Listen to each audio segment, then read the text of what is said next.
Ар бир кыйынчылыктын артында сөзсүз түрдө жакшылык турат дейт. Башкача айтканда, күмүш эшик жабылса, алтын эшик ачылат. Пайдалуу маалыматтар менен өзгөчөлөнгөн жана албетте эң негизгисинин маанайыңызды көтөрүүгө аракет жасаган Бум Шоу программасы өз берүүсүн баштады. Мен Эрмек Жана Кулепа. Биз менен бирге болуңуздар.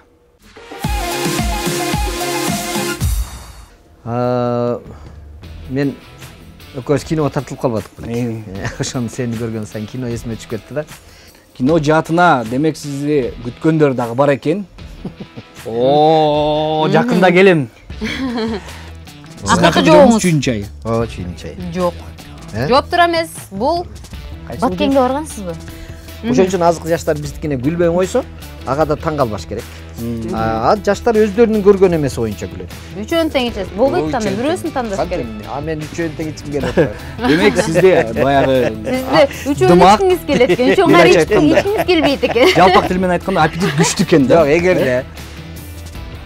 Жогун көрөлү. Азамат. 7 жыл, ооба. 7 жыл Жакшы чыгарманы көптөө жасат да. Жомарт Бөкөнбаевдин алгачкы ыры кайсы жылы чыккан? Группа билсең керек, кино жаатында 3 чоң жанр бар. Комедия, драма, трагедия. Сен оюң боюнча ушул 3 жанрдын кайсынысы татаалыраак деп ойлойсуң? Мен үчүн үчөө тең татаал, анткени мен актер эмесмин.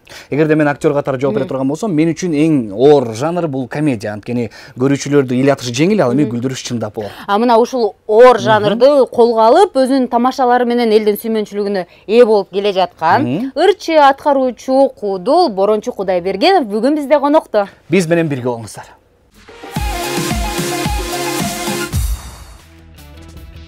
Аскерде жүрүп танктын тормозуна буту жетпей туруп айдаган бул агабыз өтө оор сатира жанрын аркалап келе жатканынан бери дегенде эле 20 жыл болуптур. Дал ушул курч сатиралардын атасы анча-мынча учурда тилинин запкысын тартып калганын жашырбайт. Анткени менен мени Кыргызстандын мыкты Куудулу дешсе уялам дейт. Бир эле учурда алып баруучу ырчы, тамада актер Куудул Ажы Алтургай президенттикке талапкерлигин койгонго жетишкен сакадай бою сары алтын биз сүйгөн Борончу Кудайбергенов.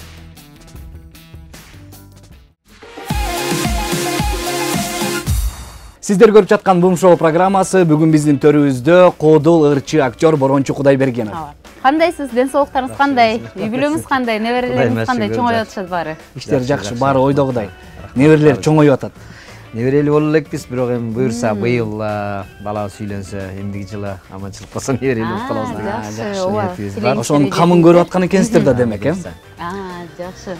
Келиңиз анда студиябызга кош келипсиз деп суроолорубузду кезеги менен баштай берелик. Сизди биз Куудул катары, актер катары, ырчы катары билебиз. Анан ушу биз билбеген, эл билбеген балким кандай дагы бир жакшы бир жаңылыктын үстүндө жүрөсүз. Мен экөөбүз киного тартылып калбадык. Ошону сени көргөн сайын кино эсиме түшүп кетти да. Мен жаңылык деп калбадым да. Мен жакында НТС телевидениясында мен өзүмдүн программаңыз бар. Программам токтоду. Себеби эмен ошол түскөн контрактыбыздын убактысы келди. Анан мен өзүмчө бир жаңылык деп атабыз, ошо жаңылык катары болсун деп кино тартсам, кыска роликтерди, социальный роликтерди, тамаша роликтерди, саясий роликтерди тартайын деп. Жакында эле кече биринчи өзүмдүн режиссурам боюнча деп коеюн. Кече тартылды, бир жумадан кийин интернеттен көрүп каласыздар. Социальный ролик ичкилик жөнүндө.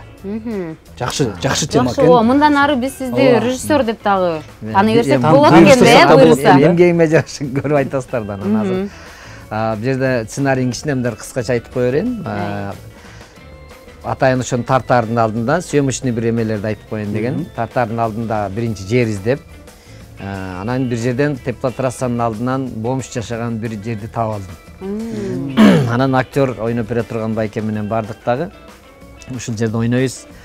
Баары даяр экен, төшөгүдө даяр, чайнеги, нерсе, ишил декорация жасап отурбайсың да, өзү эле естественный даяр нерсе турат. Анан ошол жерге ойнойбуз деп дайындап коюп, анан 2-3 күндөн кийин тарта турган оператор баланы эшитип алып келдим.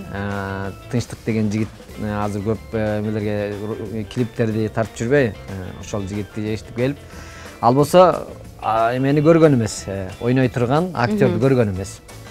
Актер мен мурда келип кеткем, андан мурда күнүч. Анан даярдап коюп, операторду алып келип, тиги жерди көрсөтүп, мына могу жерге тартабыз, кел даярдана берели, бул жерден могу жерден бир кадрды алсаң, анан мунун үстүнөн алсаң, жерден алсаң деп антип түшүндүрүп атам.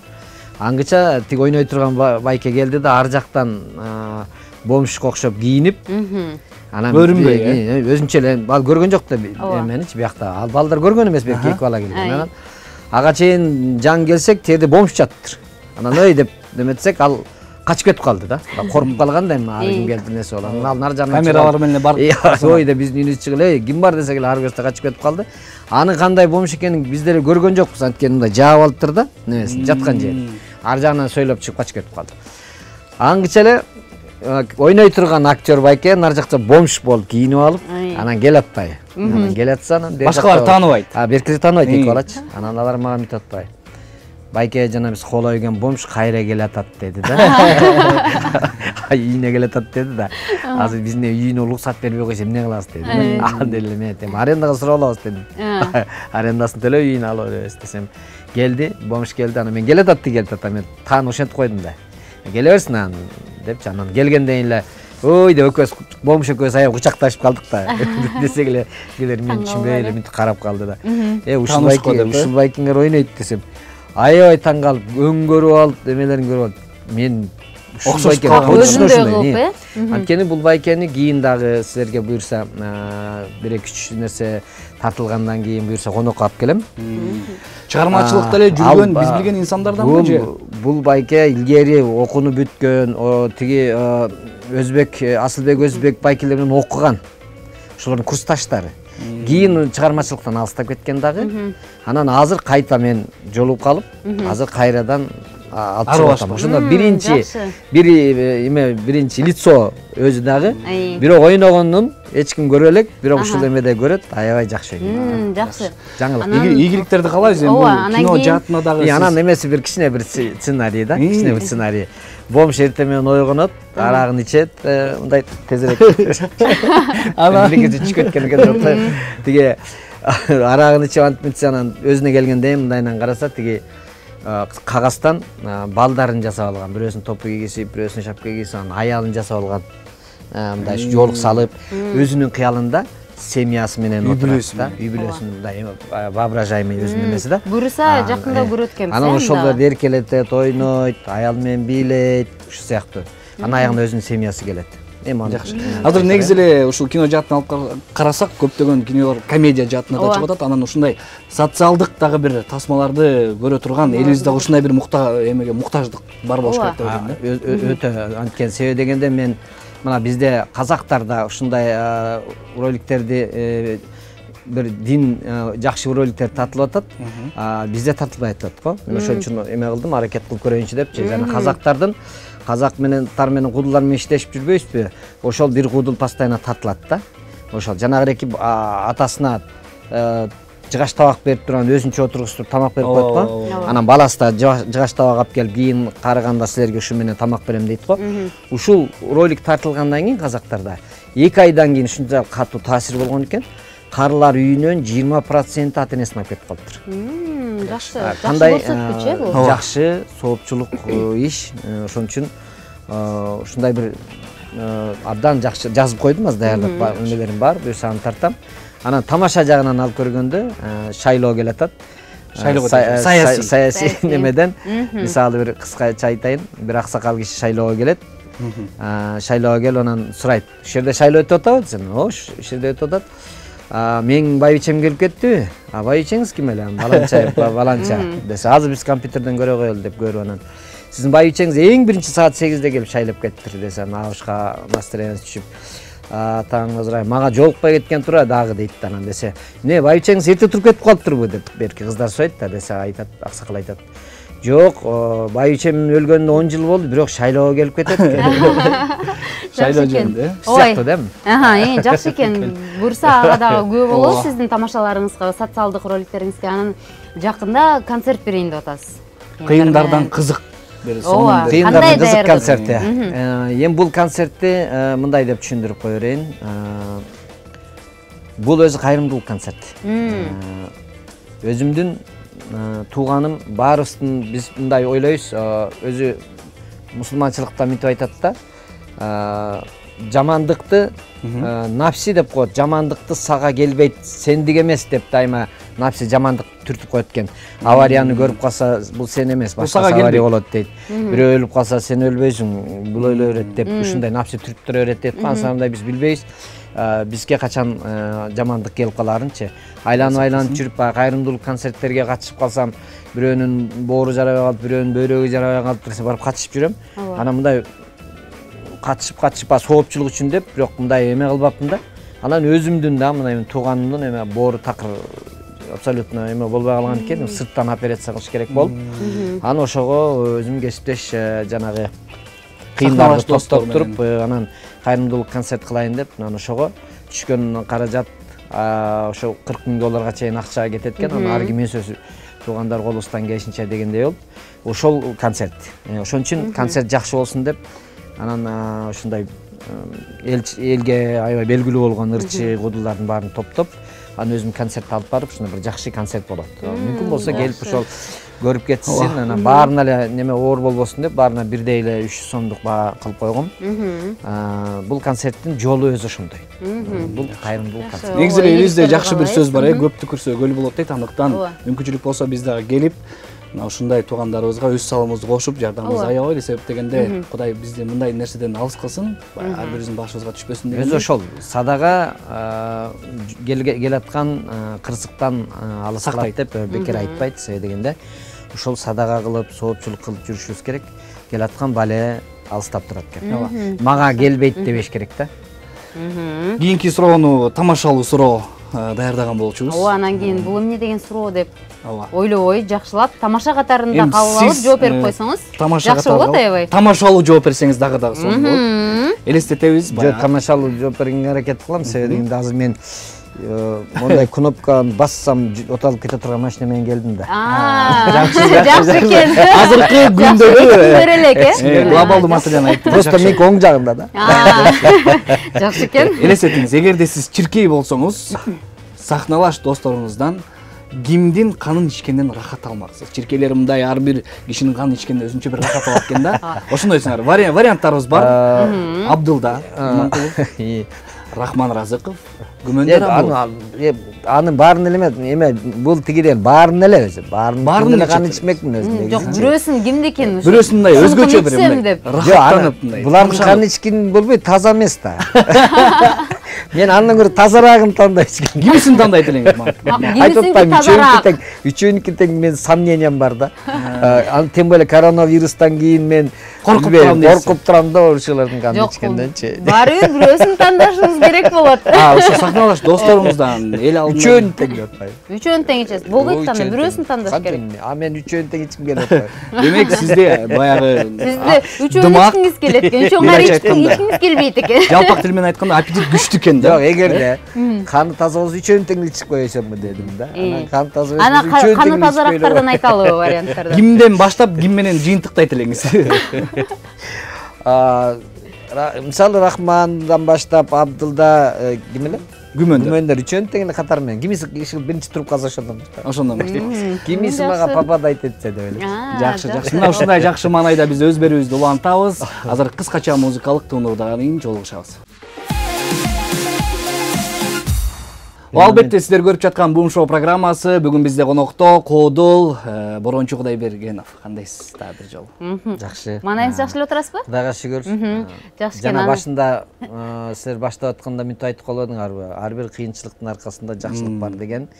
Маанисинде өзү машакат болмоюнча өсүү болбойт да. Чыгармачылык болмоюнча. Болмоюнча. Ошон үчүн мынтип айтат. Эгерде дейт таранчыны ителги кубалабаса дейт, таранчынын учуу жөндөмдүүлүгү өсмөк эмес деп айтылат да.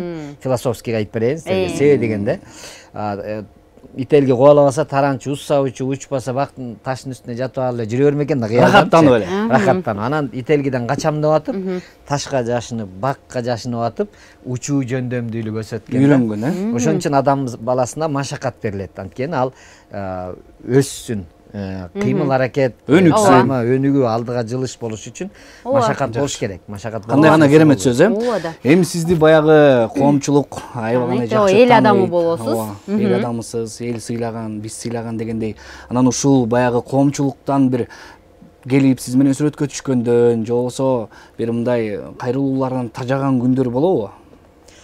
Күйөрмандар жүдөтүп жиберген Күйөрмандар жүдөтө берет, бирок мен өзүмдүн тарбиямда биринчи көңүлдү көбүрөөк маани берем. Ошол себептен анан мен мындай бирөөнө ой жүгүрткөндө үстүртөдөн карайм. Демек ошол адамдар сен менен сүрөткө түшкүсү келип аткан болсо, ал жөн эле баягы отделать нечего келип эле сүрөткө түшүп аткан жок. Демек сагырата болгон сый урматы бар. Ошол сүрөткө түшкөндөн кийинки дагы уланып кете турган бир кыялдана турган, рахаттана турган учурлар бар. Бирөөнү алып барып көрсөтөт, мына сүрөткө түштүк, мына биз бир жерде болдук, мына ишенбесең борончу турат деген сыяктуу мисалы да. Ошон үчүн ар бир адамдын өзүнүн жашоодо өзүнчө ааламы бар. Ар бир адам ошонун ааламдын ичинде жашайт. Анан ага тоскоолдук болуп, ага негизи өзү эле текеберчилик, бой көтөрүү деген нерсе менде андай неме жок. Тарбиям андай эмес. Бой көтөрөйүн эле дейм, кайсы боюмду көтөрөм. Ушул бир жакшы болду. Жол бербейт эмеспи? Анан айтсаңыз мындай бир терс кайрылуулар болобу? Мындай жаман көрүп, же болбосо кандайдыр бир мазака сөздөр менен айткандар көрмандар барбы? Мисалы азыркы учурда, мурда андай болчу эмес, бирок кийинки учурларда аябай ушул эме болуп кетти. Комментарийлер, айткандар, сөздөр, мындай эме башкача адамдар бир агрессивный болуп калды. Бирөөнө тамаша айтсаң, тамаша экенде күлгөндүн ордуна ошону обсуждать этип башташат турган болуп калды. Комментарийлерге да азыр кайрылып келебиз. Азыркы биздин сураганыбыздын себеби бар. Анткени биз көчөгө чыгып, сиздин сүрөтүңүздү алып алып, шаар тургундарынан сурамжылоо жүргүзгөнбүз. Бул адам ким, тааныйсыздарбы деп. Ошону чогуу көрөлү анда. Чогуу көрөбүз. Анткени баягы жылдар алмашкан сайын, убакыттар өткөн сайын дагы муун алмашып атат. Азыр жаштар кандай реакция кылыптыр? Тааныйт бекенби? Таныбайм. Таныйм, атын билбейм. Буна таанайт экен. Таныйм, Борончу. Борончу Кудайбергенов. Борончу. Таныйм. Борончу Кудайбергенов. Таныйм, бирок атын биле албайт экенмин. Борончу. Таныйм. Борончу. Так, бул коду Борончу Кудайбергенов. Борончу.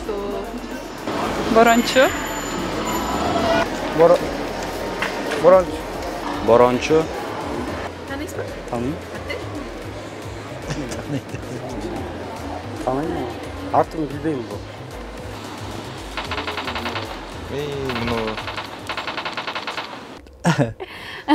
Демек ушундай. Байкадыңызбы, сиздин атыңызды башкача айтышты, Борончу депчи.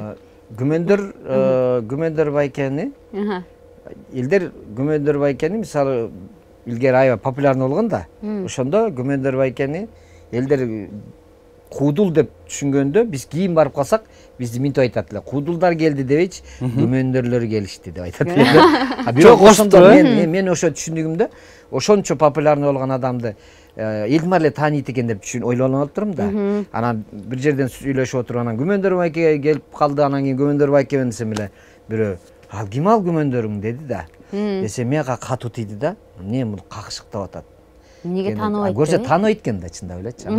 Адамдар болот экен ушундай определенный адамдар, мисалы бир адамдар дайыма концерт көрөт, бир адамдар дайыма гезит окуйт, бир адамдар телефон информацияны ар ким ар кай жактан алат, ар башкача. Бирөө такыр концертке эмеси жок. Абсолютно тааныбайт, кызыкпайт дагы. Ошондой концерт тууралуу айтып кеттик. Мисалы азыр муундар өзгөрүп атат деп атпайбызбы? Эми сиз 40 адам катары азыркы сиздер берип жаткан концерттерге, ушундай тамаша кечелерине, ушундай жаштардын кызыгуусу кандай болуп атат? Азыр көбү мисалы жаштарга башкача дагы мүнөздөмө берет. Азыркы жаштар башкача деген сыяктуу. ар бир адам күлкү каяктан, күлкү кандай күлүшү мүмкүн, ар бир адам өзүнүн ошол жашоодо көргөнүн, көрүп чоңойгон нерсесин көрүп алып элестетип анан күлөт. Кийинки муун азыр биздин жашообузду биздин замандаштарды көргөн эмес, элестете албайт.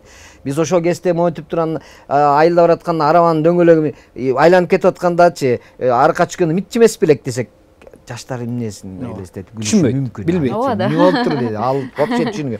Ошон үчүн азыркы жаштар биздикине күлбөй койсо, ага да таң калбаш керек. Жаштар өздөрүнүн көргөн эмеси боюнча күлөт. Балдар отуруп алып, тамашаны көрүп алып күлүп атат.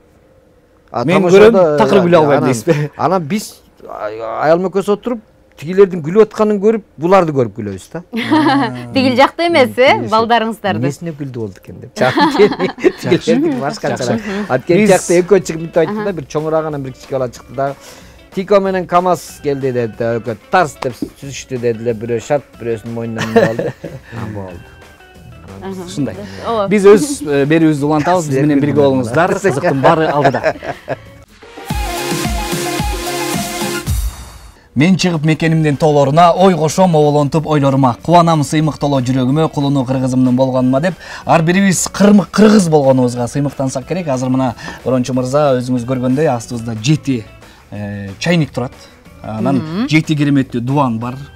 Кереметтүү жерлерибиз бар. Мына ушул ар бир куйган сайын, ар бир чайды ичкен сайын сиз кайсыл жердин чайы баягы 7 дуанды бөлүш максат эмес. Бул жерде мындай, бирок ар бир жердин өзүнүн чайы бар экен. Сүйүп ичкенчи. Ошону тапканга аракет кылышыбыз керек. Аракет кылып көрөйүн. Биринчиден баштай берели. Бул келиңиз ичип көрүңүз. Кандай экен? Бул кум шекер салып алсаңыз дагы болот. Жок, буга салынбайт. Салынбайт, Ооба, салынбайт. Сен адаштырба, Эрмек. Кайсыл биздин облуста ушундай кылып чай ичишет? Кысыл кылып. Куюлганды көрдүңүз, кызыл кылып. Бул башка жакшы да, шакый болуп калат го. Кандай экен? Башы ооруп. Муну кысыл кылып буяктагы шаардыктар ичсе керек, бүт эле шакыйдар. Баары эле шакый, баштары оорушат, Баштары ооруп, жумуштан чачып келип, кысылыраак чай берчи деп элечи. Чүйдүн чайы деп коет. Чүйдүн чайы деп ойлойсуз? Чүйдүн чайы. Акыркы жообуңуз? Чүйдүн чайы. Ооба, чүйдүн чайы. Жок. Жооп тура эмес. Бул Баткенге баргансызбы? Баргам. Ичтиңиз беле чайын? Ооба. Баткенде ушундай чай ичишет экен көбүнчө. Кызыл кылып ичет экен да. Кызыл кылып туруп ичишет. Мен каяка барсам деле кысыл кылып бергиле деп ичем да. Өзүңүз кызыл ичесиз, Өзүм кызыл ичем, бирок Баткенге барсаңыз сизди демек айттырбай эле кызыл кылып куюп берет экен да. Ал жерде Кийинки чайды көрөлү. Дамын көрүп көрүңүзчү. Дароо эле айтып болушуңуз керек, кайсыл область? Ош. Түштүк. Ошко көп барат окшойсуз. Баткенден караганда. Ош Жалал Абад экен. Бирок ичкениңиз башкача болот. Ичкениңиз башкача болот. Мындай айландырып ийсизби? Чайкап. Ошондо сиздин жообуңуз? Чайкап бирөө ушинтип атса, эмне аңдып атасың деп бирөө чачып тургансың. Сиздин жооп Оштон. Ош, азаматсыз, туура бул. Туура жооп. Жакшы. Кичине аны четине коюп кой. Кийинкиси. Биз көрдүңүзбү, жеке эле жаназык тартуулоо менен чектелбейбиз, даназык дагы тартуулайбыз. Андыктан чай ичип алып, сонун кетесиз да. Бул жакшы билсеңиз керек бул. Кайсыл жердин чайы болуп экен. Дамын көрүңүзчү. Дамын көрүңүзчү. Окшош турбу? Кесиптештерибиз аракет кылды. Эмне чайлар кошулуп кеткенчи? Эмне чама кошуп экенсиң?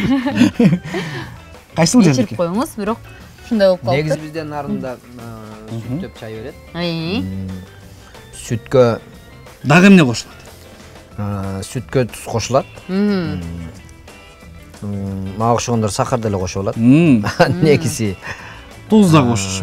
Туз кошот, сүткө туз. Кемпир чай деп коет. Апамдын чайы. Андан башка чай жок. Андан башка деле чай бар, бирок көпчүлүгү ушундай чайды пайдаланат да. Бул кайсыл жактыкы? Ошондо. Бирок коюу экен деп, башкача болуп атат, Бир вариант кылып айтып көрүңүзчү. Айтып көрүңүзчү, кайсыл жактын чайы болуп калышы мүмкүн? Ысык көлдө дагы калмактардын чайына окшоп кетип атат. Жообуңуз кайсыл ошондо? Се дегенде калмактарды. Калмак чай дейбиз ошо. Калмак чай. Ысык көлдө калмактар сүт кошуп, анан сары май салып. Ошондо? Ошондо ысык көлдүн чайын. Гөлдүн чайы. Гөлдүн чайы. Чай болсо кичине Жок, бул нарындын чайы. Курма чай деген бар экен, ошону жасаганга аракет кылышкан. Анда. Окшошпой калыптырбы? Мына курма чайды мен ичкем дейсизби? Мен жасап берет коюшум. Макул. Кийинкисинен анда сизден ичелик, курма чайды. Келиңиз. Ушундай да чай ичет. Өзгөчө чай да бул. Бир ичкенде эле Чай. билсеңиз керек каяктык болду. Жүзмө кошуп койгон Токтогулдун чайына окшоп кетти го. Дагы бир ичсеңиз, дароо жообун айтасыз. Демек, кайсыл жактын чайы? Мындай чайды кайсыл жакта ичишет?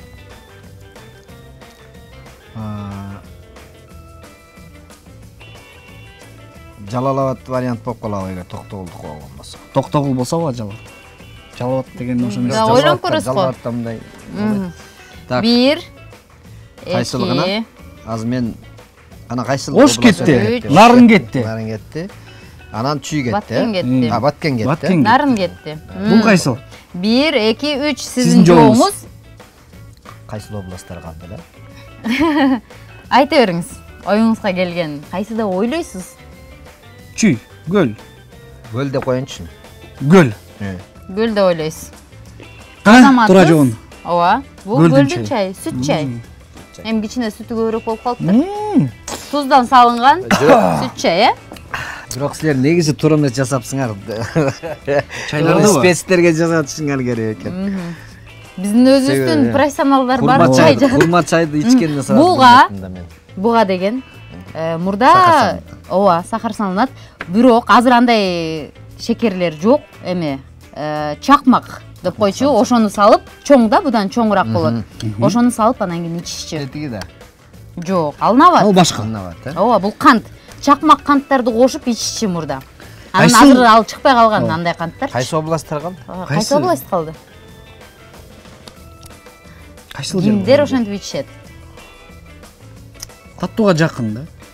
Таттууга жакын. Асыл кайсы област калды эле? 3 област калды.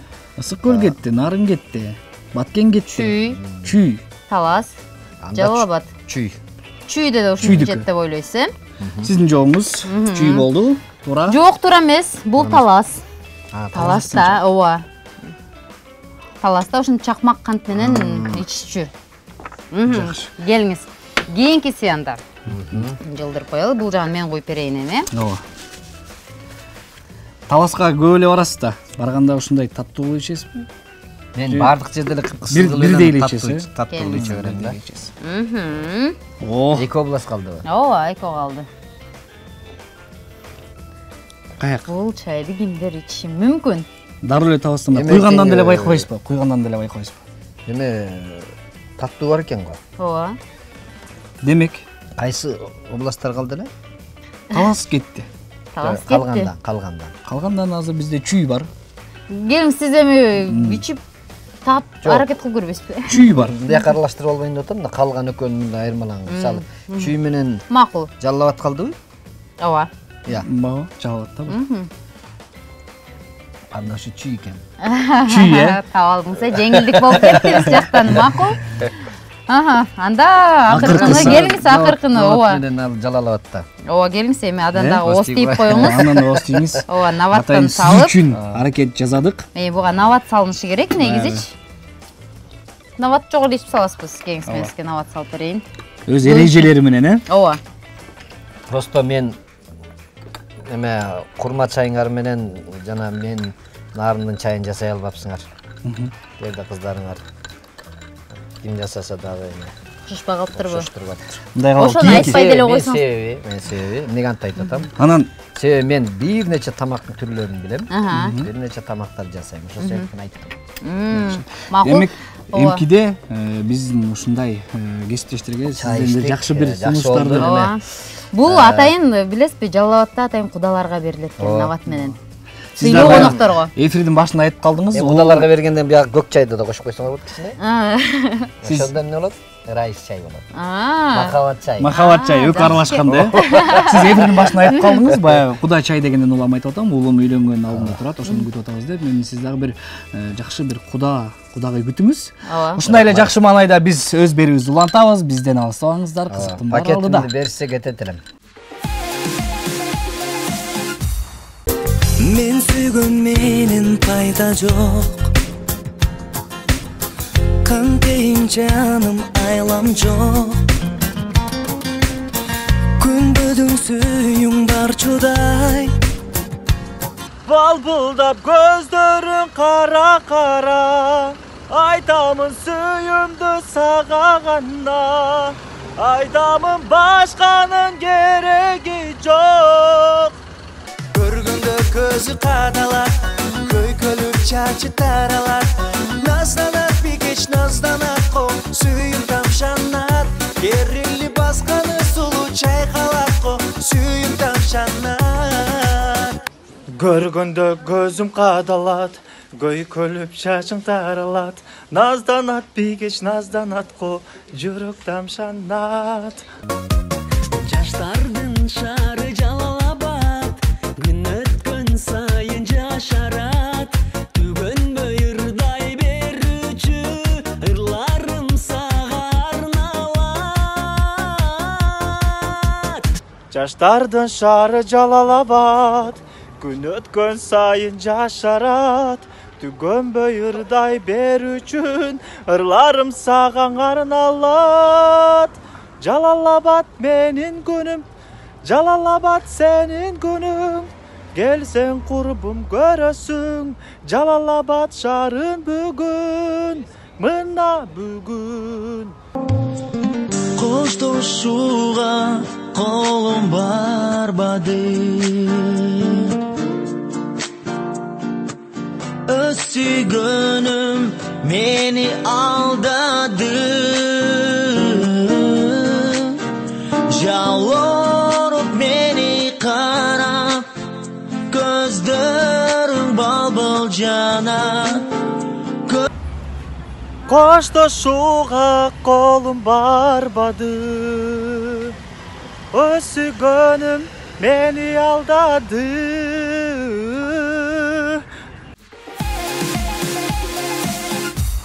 Биздин катарга жаңы кошулган сүйүктүү телекөрүүчүлөргө эскертип өтөрүбүз. Сиздер көп жаткан бум шоу программасы. Ал эми бүгүн биздин төрүбүздө Борончу Кудайбергенов. Айттыңызчы, Instagram менен жакшыраак колдоносуз. Instagram баракчаңызды өзүңүз карайсызбы? Ооба. Өзүңүз комментарийлерге жооп бересиз. Биз дагы сиздин дарегиңизге айтылган YouTube'данбы, Instagram'данбы комментарийлерди чогулттук. Ар кандай болуп калышы мүмкүн алар. Ага сиз быйтыкчалар менен жооп берсеңиз болот.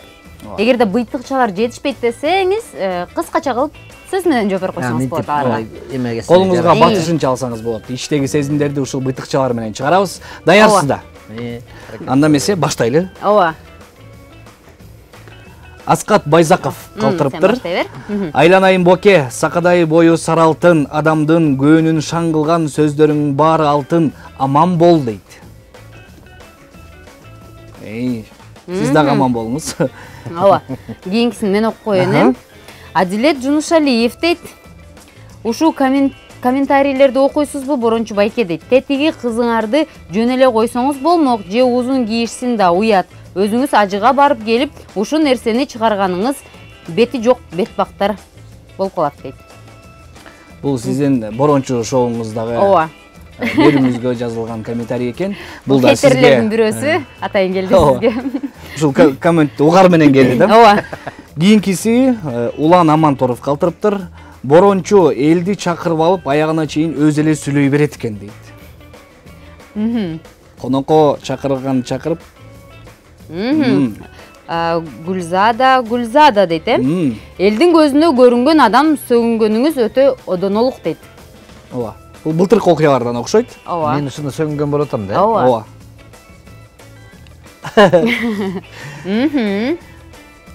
Тайырбек Сүйүнбаев, эң сонун бирок эркек киши мода болсо да кызыл кийбегени жакшы го дейм дейт. Берүүлөрдүн бирөөсүндө кызыл кийинип чыккан окшойсуз да. Ошондон улам. Кызыл кийим кийген өзү эркек кишиге жарашпайт деген комментарий. Ооба. Кабыл алдык. Тукаш Мирланов дейт, ошону окуп коеюн мен. Кинолордон көрүп калчу элек, көрүнбөй калды го. Боке же акчанын артынан кеттиңби дейт. Кино жаатына демек сизди күткөндөр дагы бар экен. О, жакында келем. Айтуу Бекболотова, борончу азыркы кудулдардын биринчиси, ишиңе ийгилик, кыргыз элибиз сени жакшы көрөбүз дейт. Мен да жакшы көрөм. Жакшы. А негизи эле өзүңүзгө келгендерге жооп бересиз да, кандай комментарий болбосун? Жооп берем. Бирок мындай бир негативный комментарийлер аябай көбөйүп кетти. Жанагы өзү кылбайт, анан иш кылсаң такыр эме турат. Мындай бир комментарий келди. Борончу программасын ачып атканда, Россиядан бир эже жазды. Российский номермен келген экен. Борончу программаңды көрдүм, бирок ачыгын айтып коеюн, бул программаң алыска барбайт деди. Анан кийин эми мен жаңы баштап атсаңыз. Жаңы баштасам, түшүндүрүп коеюн деп мынтип айттым. Эже, сиздин ар кимдин ар кандай көз карашы бар. Сиз оюңузду айтып көрүңүз. Балким бул жерин мындай кыл, тиги жерин тигиндей кыл десеңиз, мен балким ошентсем жакшы болот болуш керек. Анан мен жаңы эле баштадым, мен деле баягы сизге жакпай калыптыр демек. Эмне кылсам болот дедим да. Десем эжем мага мынтип жооп жазды. Алыска барат десем ишенбейсиң, көрдүңбү, менден акыл сурай баштадың деди. Демек сынап көрүп атыр да, сындап көрөт. Да, ушундай бир неме комментарийлер жазат да. Өзү мындай жазбайт. Мынтсең мындай болот, мынтсең мындай болот дебейт да. Мына көрдүңбү сен, колуңа эч нерсе келбейт. Мына менден сурай баштадың деди. Ана бир кыз комментарий жазды, мен эмгиче түшүнө албай жүрөм. Мен бир досумдун тууганы каза болуп калып, Куран окутканды барабыз го. Ана мен жардамдашып жүрөм да. Келген адамдарды бияка отургула, тияка отургула, уламды кабыл алып, азыр тамак алып келип берген. Ал жерден жакын болгондуктан тигилер бияка тамак алып келип, бияка тарткыла, уулуулар биякта отурат, бияка тарткыла деп жүрөм да башкарып жардамдашып. Ошол жерде болгон экен, ал кыз эмеге барыптыр, ошо Куран окуткан жерге. Ал да бир тааныштар же туугандар болуп барып калыптыр. Ошол кыз мага мынтип жазды. Мен эмгиче түшүнө албайм эмне экен. Борончу байке, сизди мен тамада катары, куудул артист катары деп сыйлап жүрсөм, эми сиз уялбай Куран окуткан жерге дагы барып тамадалык кылгандан уялбайсызбы деди. Билбей эле, Демек ал башкача да. Анын ою боюнча мен ошол өлгөн жерге дагы барып тамадалык кылат экен деп ойлоду окшойт го. Ошентип ойлоду. Мен жардамдашып жүрсөм, ал мен жаздым да, чоңуз ал жерге мен кайсы жерден эми ал көйлө болду да андай мисалы, кайсы жерден болду эле, сиз эмне болуп барып калдыңыз эле десем, мен эмне кылып жүрүптүрмүн а жерде десем, ал жазды, сиз ошол жерде баарын башкарып мынтип тияка бияка бар деп тамадалык кылып атасыз, уялбайсызбы деди. Ана деди эле мен айттым, сиз эмне болуп бардыңыз эле десем, мен ушундай байкемдин бирдекелердин байкемдин досунун апасы болот экен деди, ушундай деди. Анда сиздин апасы болсо, менин ошол дагы досумдун апасы болуп атпайбы? Мен Куран окуткан жерге ал таанысыңбы, тааныбайсыңбы, көчөдөн өтүп баратсаң деле Куран окутуп аткан жерге барып Куран окутуп коюш керек. Ооба. Десем, ошум сиз бетиңиз жок экен, өлгөнгө барганды жөн эле койбойсузбу, тиңдемде деген ушундай жазды да. Ар кандай адамдар болот да. Кандай гана болбосун, баягы сындардын жакшыларын өзүңүзгө кабыл алып өз ишиңизди жаза бериңиз. Бирок сын дагы эме да.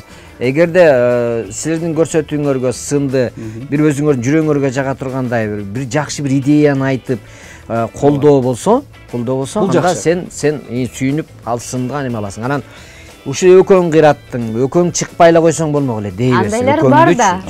Болуп атат. Эмне максат кылган? Жок, эмне максат менен ошентип айтып атат деген бир вопрос да. Мен ошондой ойлойм да, жашоодо өзүн аракет кылбаган адам, жашоодо тарбиясы жакшы эмес адам, анан бирөөнүн дайыма ийгилигине ичи тарый бере турган адамдар көбөйүп баратабы, же мурда телефон жок болгондуктан антип айта албай атканбы, андан дагы болушу мүмкүн, заман талабына ылайык. Ошон үчүн комментарийлер аз кесиптеш байкадымбы, Борончу мырзанын өзгөчөлүгү, биз суроо берсек, суроону мындай кенен ашыра жооп берип атат да. Биз дагы мындай суроо бергенден коптонуп калдык. Андыктан маегиңизге рахмат. Сүйүктүү телекөрүүчүлөр, сиздер биз менен бирге болуңуздар. Борончу мырза, балалык күндөрдү, окуучулук күндөрдү эске салсак, кайсыл сабакты жакшы көрүп, жан дүйнөңүз менен берилип окучу элеңиз, кызыкчу элеңиз? Физкультура.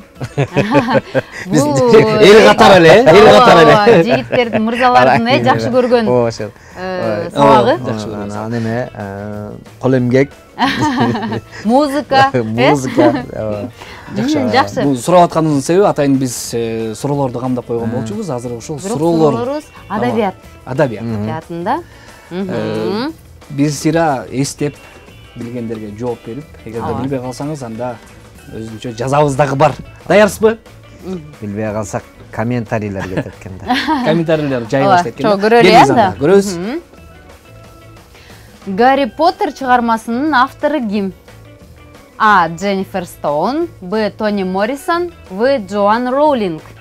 Бул ким? Гарри Поттерди окугансызбы, көргөнсүзбү? Эми кинолорун көрүп каласыз го. Бала кезде бизде эстеп, жомок экен, жакшы экен деп. Мен кино көрсөм эмесин көрөм мындай. Тартылышы, немеси мындай болуп турат. Тони Моррисон болуш керек. Тони Моррисон ойлойсуз. Сиздин вариантыңыз? Б. Джоан Роулинг. Демек, автору Джоан Роулинг экен. Кийинки суроону көрүп көрөлү. Шантарам романын ким жазган?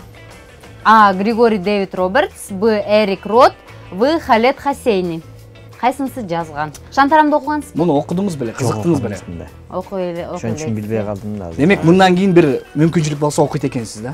Кызык банкенин ичинде сонун адам баласына керектүү маалыматтар дагы, кызыктуу окуялар да камтылган. Ооба. Баягы бирөө кино көрсөтүптүр да, киносун тартып келип сынчыларга көрсөтөт го. Анан бирөө барбай калыптыр да. Сынчылар өзүнүн сынын айтыптыр. Анан барбай калган киши мынтип коет дейт. Эми мен көрбөсөм да өзүм оюмду айтып коеюн деп коет дейт. Анан көрбөсөм эмне кылып оюн айтмак эле дегендей болуп. Сиздин оюңуз демек. Окубасам деле каяктан айтам дегендей болуп атат да. Бирөөсүн тандап көрүңүзчү. Григорий Дэвид Робертс, Эрик Рот, Халед Хасейни. Булардын баары автору, жазуучулар. Ооба. Кайсынысы? Ошондо Борончуга жакын деп эле Б деп эле айтып коелу. Эрик Ротте. Жол көрөлү. Бул Григорий Дэвид Робертс деген. Кийинкиси. Ал Укул Осмоновдун алгачкы ыры кайсы? А. Сабаттуу бол, Б. Таңкы сугат, В. Маляр. Алгачкы ыры ырларын жакшы көрүп окуп жаттаган күндөрүңүз да болсо керек. Бул жерде Маляр болушу мүмкүн же дегенде жаттаган. Маляр келди бир чоң үйдө. Эгерде психологически алып көргөндө сабаттуу бол деген болушу мүмкүн. Анткени себеби дегенде бирөөсүн тандаш. Сабаттуу бол деп башташ мүмкүн. Таңкы сугат, Маляр деген бул уже ыр жазып калгандан кийинки бир учурларды чагылдыргандайсыз. Жакшы. Сиздин вариант анда А варианты. Сабаттуу бол. Көрөлү. Азаматсыз, туура. Ооба. Кийинкиси Александр Сергеевич Пушкин Евгений Онегин чыгармасын жазуу үчүн канча убакыт кетирген? А. 3 жыл, Б. 5 жыл, В. 7 жыл. Кайсы деп ойлойсуз? Евгений Онегин окугансыздар, мектепте окуганбыз баарыбыз эле муну. Бирок канча жыл жазганы дагы ал жерде 7 жыл белгиленген. 7 жыл, 7 жыл. Акыркы жообуңуз 7 жыл. Көрөлү. Жообун көрөлү. Азамат. 7 жыл. Ооба. 7 жыл. Жакшы чыгарманы көпкө жазат да. Жомарт Бөкөнбаевдин алгачкы ыры кайсы жылы чыккан? А. 1931 жылы, Б. 1925 жылы, В. 1927 жылы. Кайсы жылы чыккан, кайсы жылдары жашап өткөн? Эми 25-жыл эртерээк болуп атпайбы беркелерге караганда. Алгачкы деп атпайсыңбы? Демек. Ошол 25. Б деп ойлойсуз, Б болсо керек. Жообун көрөлү анда. 27. 27. Кийинки. Бул кайсыл берүү? Ушул силердин берүүңөр экен. Жакшы. Ыраазычылык билдиребиз. Жалпы эсеппен алганда көбүнө жооп бердиңиз. Аракет кылдым, мен көптөн унутуп калып, мектепте мен ошол биздин учурда ушу 8 март келип атпайбы? Ошо кыздарга эң баалуу белек кайсы десе китеп деп бергенбиз. Анан мен ошондо китепти эмесине маани бербегеним ушундан билсе болот. Мен классташ кызыма китеп тапшыргам, кийин ойлонуп көрсөм ошо китеп Айыл чарба шаймандары деген китеп экен. Сиздин кайсы бир концертиңизде биз бала кезде ушул тамашаңызды көрүп бир топко чейин күлгөндөй күндөр болгон. Биз ушундай жакшы маани бербей туруп мына берген главный китеп. Жакшы маанайда биз өз берүүбүздү улантабыз. Биз менен бирге болуңуздар. Кызыктын баары алдыда. Борончу мырза, биз атайын сизге кыскача суроолорду камдап койгон болчубуз. Ошого сиз ооба, жок же кандайдыр бир варианттар менен жооп берсеңиз болот. Даярсызбы? Билет суроолор, э? Билет суроолор. Даярсыз, мен окуй берейин. Байлык же бийлик? Кайсынысы? Бат-баттан. Обязательно бирөөсүн айтыш керек. Ооба. Ооба. Байлык же бийлик? Болуңуз баттан. Көтөң кереги жок. Жашоодо баарына жетиштим деп ойлойсузбу? Жок. Өч алгыңыз келген адамдар барбы? Бар. Саясатчы болгуңуз келеби? Ооба. Пара алып көрдүңүз беле? Жок. Карызыңыз көппү? Өзүмө жетерлик. Бир гана халал тойду алып барасызбы? Жок. Концерттерден көп акча түшөбү? Жок. Жуунбай канча жүрө аласыз? Жүрө албайм. Ар бир айдын алтысындагы команда чачырадыбы? Аксакалдар кеткен. Акчага бекемсизби? Жок. Тамашалардан запкы чеккен күндөр болду беле? Болгон. Эл алдында уят болдуңуз беле? Ыңгайсыз болгон. Ичимдик көп ичесизби? Ичпейм вообще. Карызга той алып барасызбы? Алып барам. Таарынчаксызбы? Иногда. Ырчылыкты таштадыңызбы? Жок. Бум шоу же биздин шоу? Бум шоу же биздин шоу? Кайсыңызды тандайсыз? Бум шоу же биздин шоу? Биздин шоу деген да барбы? Бум шоу?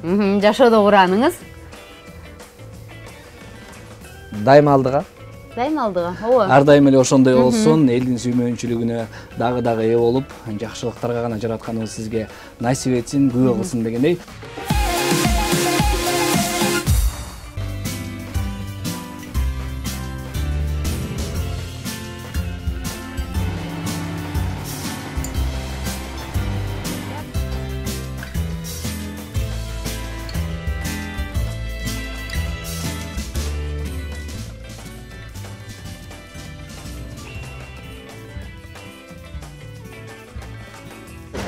Саламатсызбы, кандайсыз байке? Бул бум шоу берүүсү. Бул кофе сизге. Сизге үй бүлөлүк убакыт каалайбыз. Бар болуңуз. Канча бересизби? Жок, бекер эле. Кутман кеч, кандайсыз? Бул бум шоу берүүсү. Бул кофе сизге. Сизге ар дайым позитивдүү маанай каалайбыз. Бар болуңуз. Саламатсызбы? Эмне анча коркуп атасыз? Сүрдөп атасызбы? Бул бум шоу берүүсү, сүрдөбөңүз. Бул кофе сизге. Сиздин ишиңизге ийгилик каалайбыз. Бар болуңуз. Саламатсызбы? Бул бум шоу берүүсү. Бул кофе сизге. Сизге бакыт каалайбыз. Бар болуңуз. Саламатсызбы? Бул бум шоу берүүсү. Бул кофе сизге. Үй бүлөлүк бакыт каалайбыз сизге. Бар болуңуз. Бул бум шоу берүүсү. Телеканал. Бул кофе сизге. Сизге ден соолук каалайбыз. Бар болуңуз. Кутман кеч, кандайсыздар? Жок, бул бум шоу берүүсү же. Акча кереги жок бизге. Бул жон гана сиздин маанайыңызды көтөрүү үчүн кофе. Сизге ден соолук каалайбыз. Бар болуңуз. Саламатсызбы? Бул бум шоу берүүсү. Бул кофе сизге. Сизге ар дайым позитивдүү маанай каалайбыз. Бар болуңуз. Саламатсызбы? Кандайсыз? Маанайыңыз жакшыбы? Бул кофе сизге. Дагы да маанайыңызды көтөрүү үчүн. Сизге жакшы маанай каалайбыз. Бар болуңуз. Бул бум шоу берүүсү. Бул кофе сизге. Сизге үй бүлөлүк бакыт каалайбыз. Бар болуңуз. Кадырман телекөрүүчүлөр, бүгүн бизде конокто болду төрүбүздөн орун алган куудул ырчы актер Борончу Кудайбергенов.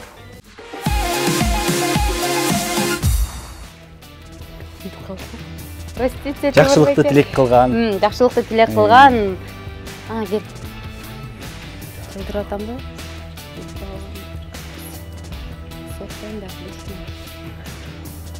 Сиздер көрүп жаткан бум шоу программасы бүгүн биздин Алымбекке сүйлөп атсам, сен не баштап кетесиң? Команда берилип атпайбы кеттик деп. Алымбек мешет этип атат, айтып коюңуздарчы, тийишпе деп. Баштык даярдаппы? Сүрөткө тартып койчу Алымбек.